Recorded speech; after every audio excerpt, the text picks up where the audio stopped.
सामना संपादकीयमध्ये जगदीप धनखडांबद्दल भाष्य करण्यात आलं आहे.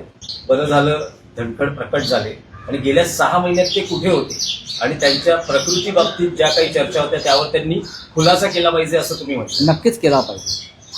ते असं म्हणतात की माझी प्रकृती राजीनामा देताना ठीक होती. मग राजीनामा पत्रामध्ये